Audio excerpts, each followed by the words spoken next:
I was watching Jurassic Park recently, and I've come to realise the whole venture failed due to poor risk assessing, so let's get into it.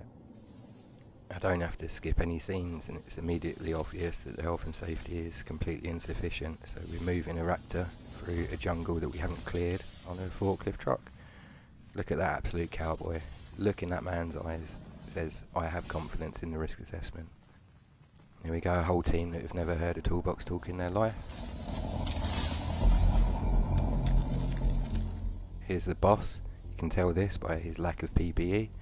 And the fact he's holding a gun really speaks volumes about his confidence in the health and safety here. Bringing through a nasty little shit of a dinosaur, a velociraptor, and now it becomes apparent why we have hard hats on. We are working with a suspended load here.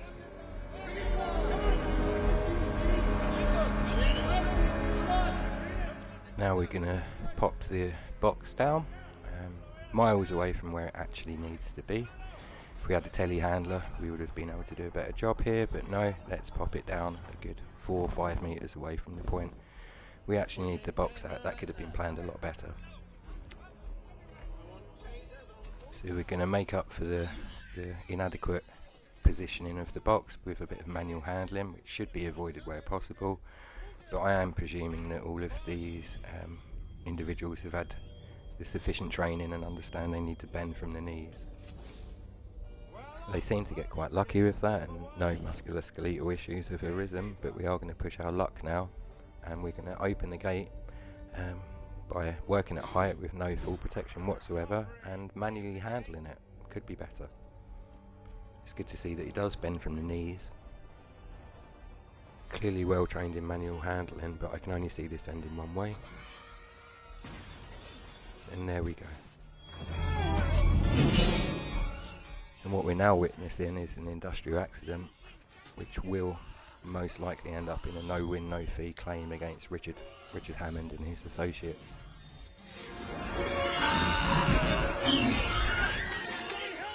Poor fella. This was completely avoidable. The boss, the man with the gun, is going to start screaming shoot her, which is indicative of the kind of panic that happens in these situations. The man with the gun is screaming shoot her. He must have put that down at some point within this panic, which is understandable, but my God. You would not be able to get away with that kind of health and safety in the UK. I don't know how things are done in Costa Rica, but it's clear that that's going to end up in a rather large bill to pay through a court case, health and safety infringements all over the place, and a life most likely lost, which is sad for everyone. My thoughts and prayers go out to all affected.